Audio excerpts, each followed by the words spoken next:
Oi, meus amores, estou aqui para esclarecer algumas coisinhas para vocês, fazendo uma enxugada bem boa numa parte dos assuntos de química que vocês ficaram com um pouquinho de dúvidas. Então, já adianto logo a vocês peguem o caderno, já coloquem aí uma folhinha limpa, porque eu vou estar fazendo aqui direitinho um resumo disso daqui que vocês têm que saber, que vai ser primordial, que vai ser muito importante para o ensino médio de vocês, tá bom?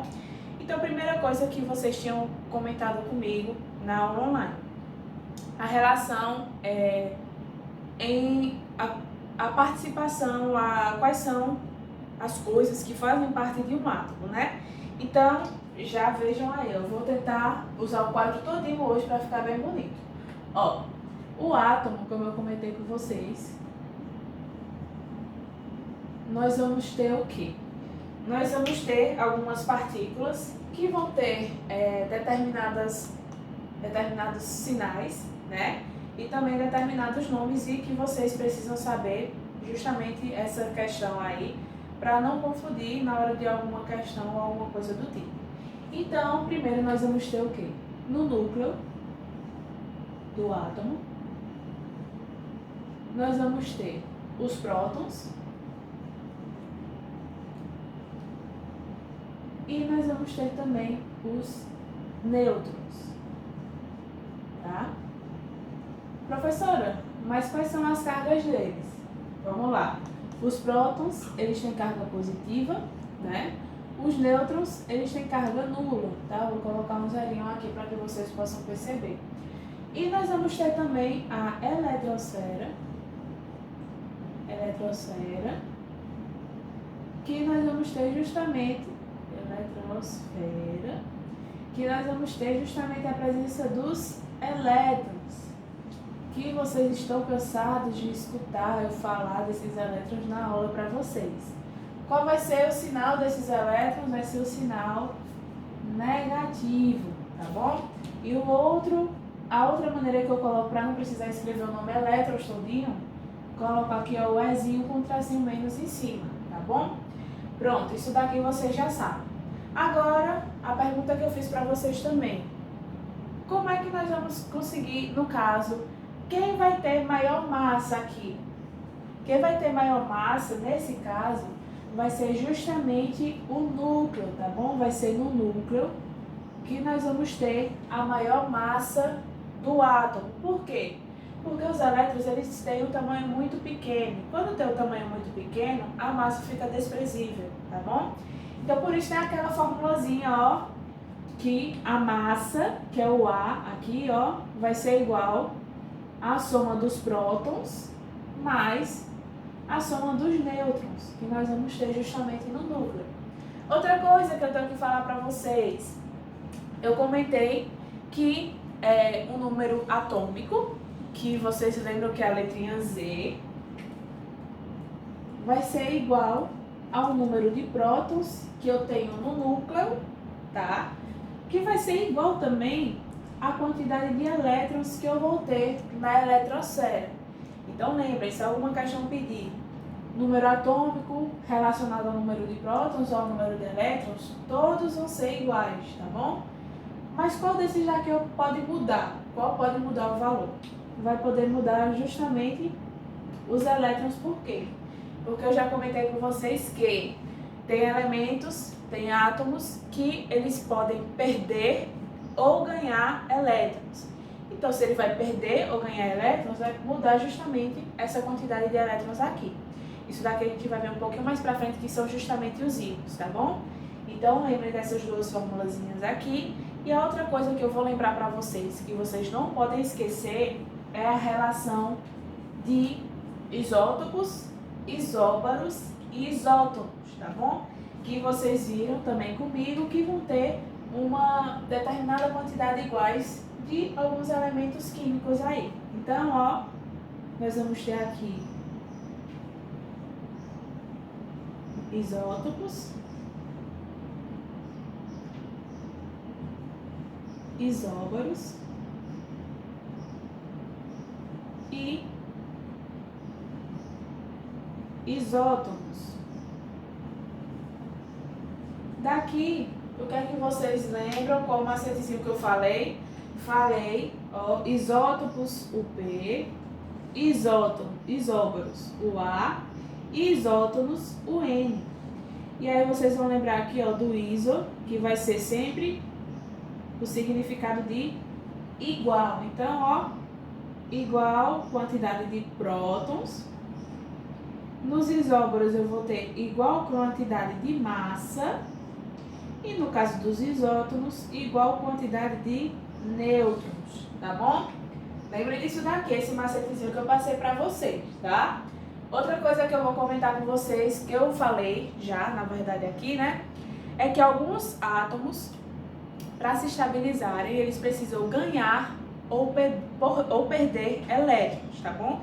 E aí vai ter justamente a formação dos íons. E aí, que tipos de íons nós vamos ter, né? Eu vou colocar até aqui, ó, íons, bem grandinho para que vocês lembrem disso daqui, que isso daqui vocês vão cansar de usar, que nem a distribuição eletrônica que nós vamos ver daqui a pouco, tá bom? Então, ó, íons nós podemos ter de dois tipos. Íons nós podemos ter os cátions, que são os positivos, e vamos ter também os ânions, que vão ser os negativos. Professora, qual vai ser a diferença entre os dois? No caso dos cátions, vou colocar ânion só aqui, tá?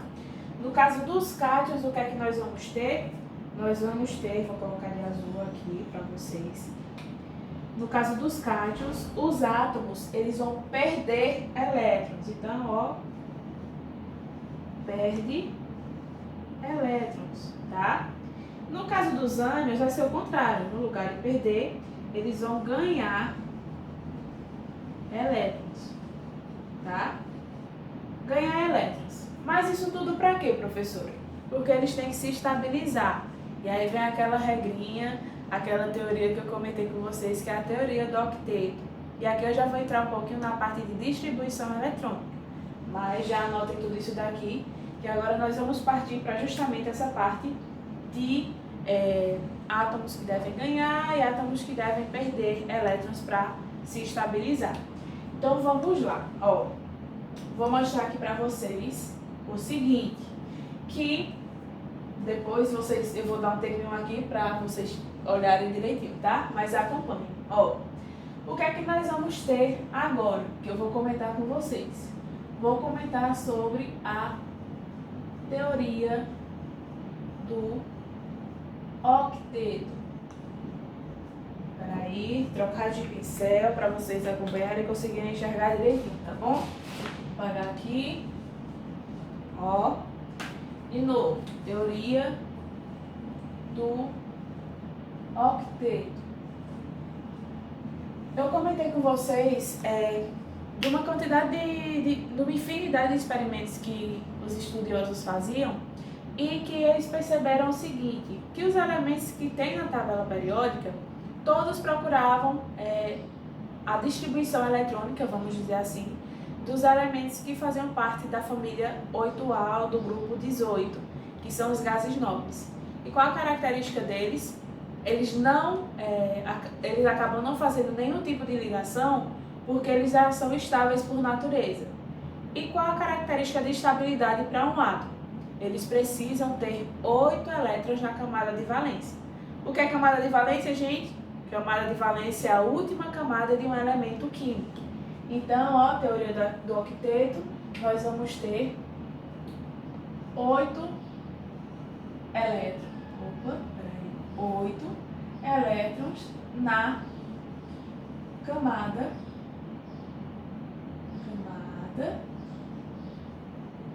de valência. Ó, pronto. Já fiquem com isso em mente. Mas nós temos aí exceções. Quais são essas exceções, professora? Tem alguns elementos químicos que eles precisam ter uma quantidade bem menor de elétrons para se estabilizar. O exemplo deles é justamente o hidrogênio, tá bom? Então, o que é que vocês vão observar? Que o hidrogênio, vou colocar até aqui um asterisco. Por quê? porque eles são as exceções a essa regra do octeto. O hidrogênio e o gás hélio, que está nos gases nobres, eles precisam ter somente 2 elétrons na camada de valência para se estabilizar, tá bom? Então, ó, esses daqui vão ser a exceção. Eles precisam ter somente 2 elétrons. E a partir daqui, o que é que eu vou conversar com vocês? Vou conversar sobre, deixa eu ver, as camadas que existem para você conseguir fazer a distribuição eletrônica. Tinha comentado com vocês sobre as teorias atômicas, né? Os modelos atômicos que foram de Dalton, de Thomson, de Rutherford e de Bohr, tá? Eu comentei esses 4 com vocês. Eu vou fazer aqui um resumo só basicão mesmo desses modelos para que vocês não possam esquecer também, tá bom? Ó, nós vamos ter primeiro modelo, o de Dalton.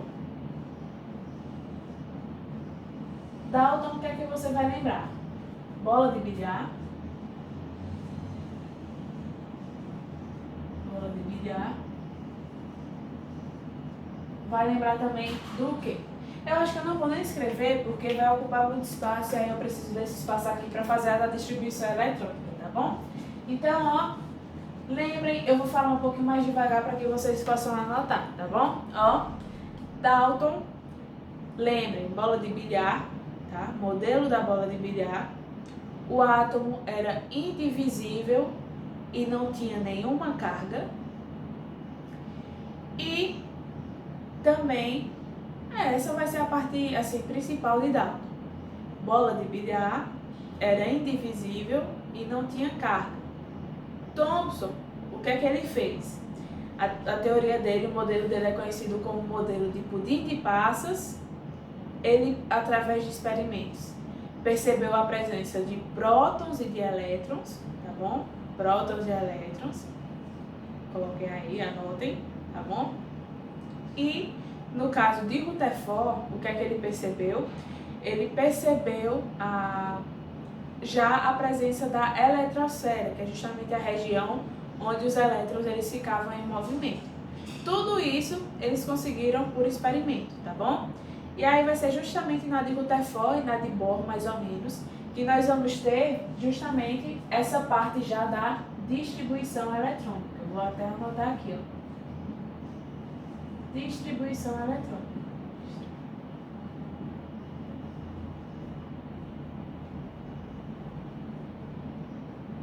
Vamos lá, ó. Na distribuição eletrônica, o que é que foi observado, né? A partir dos experimentos que tanto o Rutherford como o Bohr eles fizeram, eles viram que existiam camadas, era como se fossem regiões diferentes, para diferentes elétrons estarem se movimentando. Por quê? Porque o átomo ele tem que ter sua estabilidade. Eu comentei com vocês na aula do seguinte, que prótons, que no caso carga positiva com carga negativa, eles se atraem, não é isso? Então, os prótons que estavam no núcleo, mas os elétrons que estavam ao redor, na eletrosfera, eles deviam se atrair, não é isso? Então, se eles se atraíssem, não ia ter essa formação do átomo. Por isso que existem justamente os nêutrons no núcleo, para eles estarem procurando neutralizar, logicamente, para que não haja essa atração tão grande a ponto de destruir o átomo, tá bom? Então, eles perceberam justamente essas camadas que procuram uma maior estabilidade do átomo, dependendo da quantidade de elétrons que ele tenha. Vocês viram na tabela periódica, acho que vocês podem até observar que nós temos 128 elementos diferentes na tabela periódica, tá? E aí o que acontece? Esses 128, que é justamente a representação aqui do número atômico, vai ser a quantidade de prótons que eu vou ter no núcleo, como também a quantidade de elétrons que eu vou ter na eletrosfera. Então imagine aí, se eu tivesse esses 128 elétrons numa camada só, como ia ficar estável essa questão, né, do átomo. Então por isso que surgiram essas camadas. E quais são elas? Lembrem que eu já falei para vocês que são 4, né? Ó, K,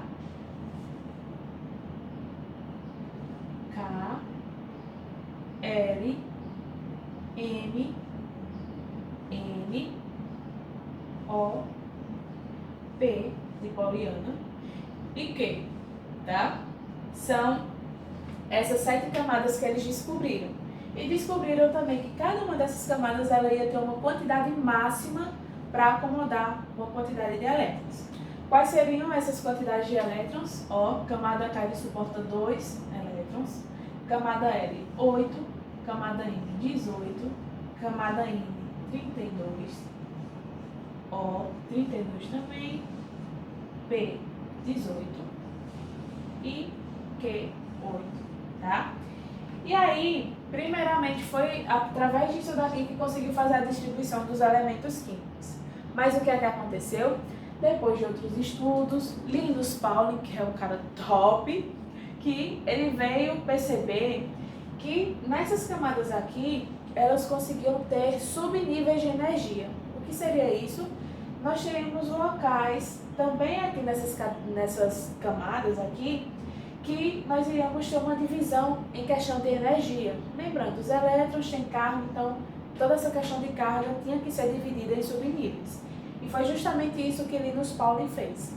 Linus Pauling pegou aqui, ó, aqueles famosos subníveis, né, ó, S, P, D e F.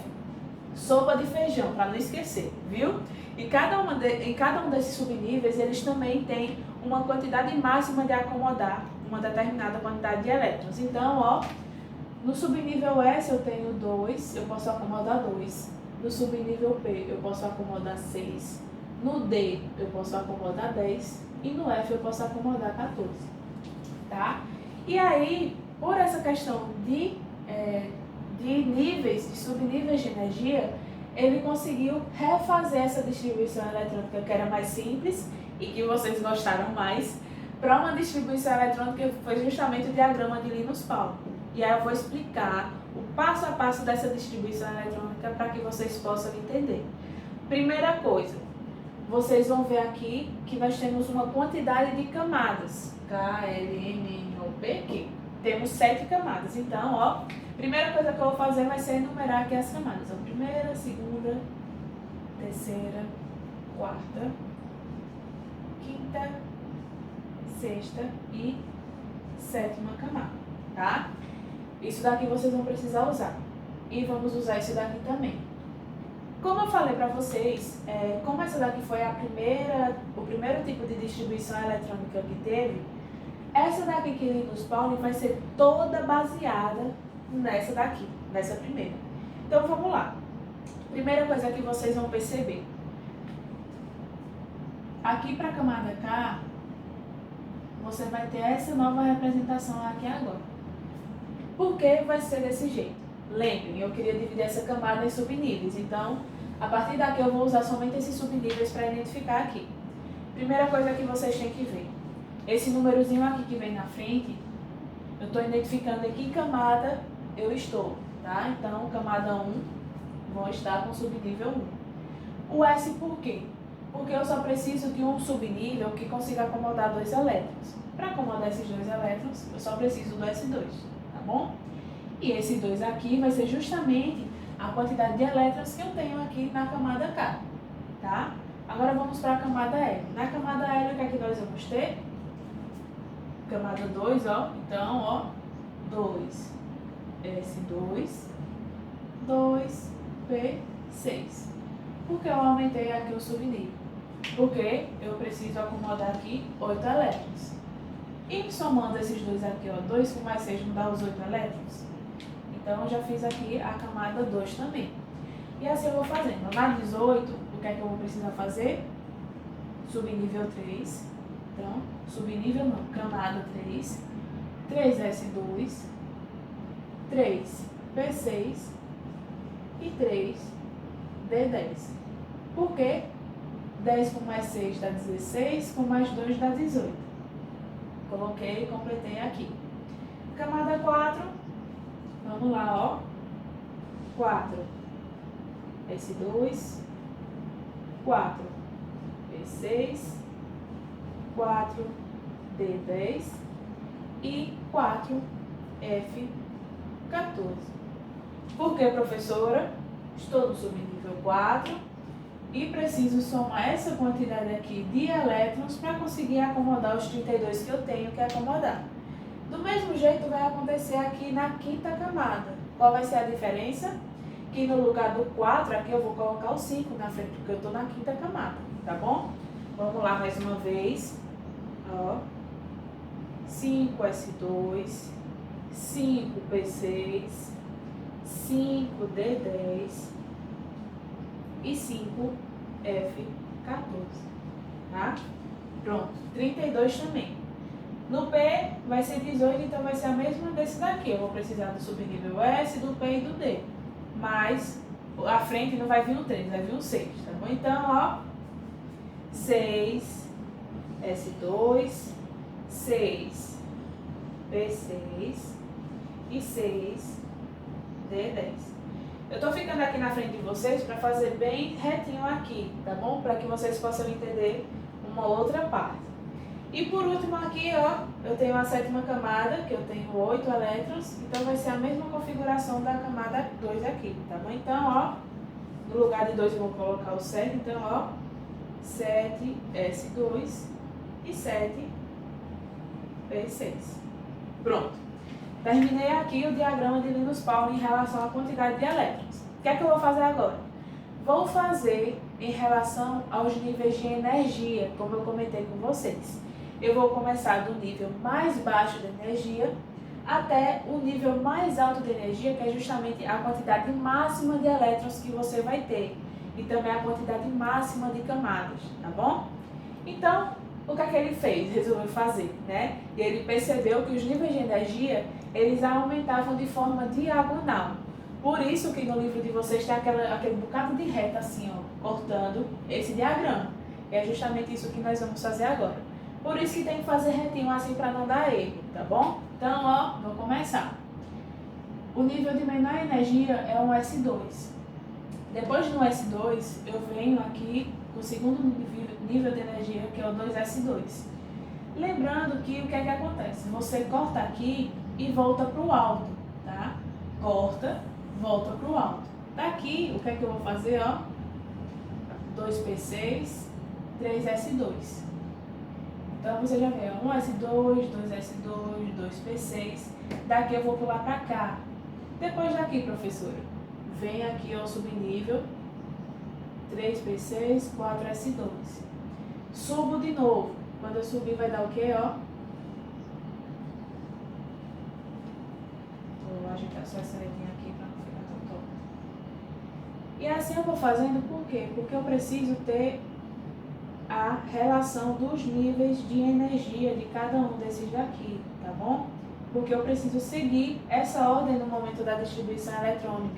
Porque se eu colocar, por exemplo, o 4P6 e o 4D10 aqui em seguida, eu vou ter um nível aqui que vai ser mais energético do que o 4, que vai ser menos energético do que o 4D10. Então já fica uma distribuição eletrônica errada, porque os níveis de energia desses subníveis vai estar diferente do que tem que ser, tá bom? E aí vocês vão tentando fazer aí devagarzinho com a régua, tá bom? Para não se perder. Deem uma pausa aí no vídeo também, se quiserem, tá bom? E aí vocês vão ter justamente aqui, ó, podem até comparar com o que tem no livro, tá bom? Vai ser justamente nesse sentido aqui o diagrama de Linus Pauling. E o que é que vocês vão ter que fazer? Vão ter que acomodar os elétrons nesse sentido. 1S2, 2S2, 2P6, 3S2, 3P6, 4S2, 3D10, 4P6 e assim por diante. Tá seguindo essa linha aqui, ó, que é justamente o sentido da energia que você vai ter dos subníveis, tá bom?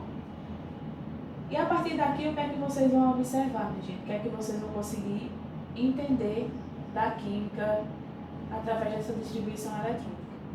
Vocês vão conseguir observar em que camada esse elemento que você vai fazer a distribuição eletrônica ele vai estar. Você vai conseguir observar de que família esse elemento químico ele vai estar também. Você vai conseguir perceber de quantos elétrons ele precisa para se estabilizar, lembrando aqui, ó, da regra do octeto. Isso tudo aqui a gente vai conseguir fazer na aula online, tá bom? O que eu queria mostrar para vocês hoje era justamente essa distribuição aqui, para que vocês na próxima aula estivessem tendo mais noção, né, e entendido bem essa parte aqui da distribuição, por que nós utilizamos essa daqui agora e não essa daqui que é a mais fácil. Porque o povo gosta de confundir mesmo, de dificultar um pouquinho, mas também porque eles acabaram descobrindo que essa maneira aqui era mais real da organização que os átomos têm de hoje em dia, tá bom? Então na próxima aula eu vou trabalhar um pouquinho mais com vocês sobre relação com a tabela periódica, essa distribuição aqui, e as ligações que acontecem, tá bom? Então um beijo para vocês, espero que vocês tenham entendido, vou ficar até aqui do lado, ó, para que vocês tirem um print aí dessa parte aqui, porque na próxima aula a gente vai trabalhar melhor essa distribuição aqui, tá bom? Um beijo para vocês, espero que vocês tenham gostado e qualquer dúvida é só falar. Beijo!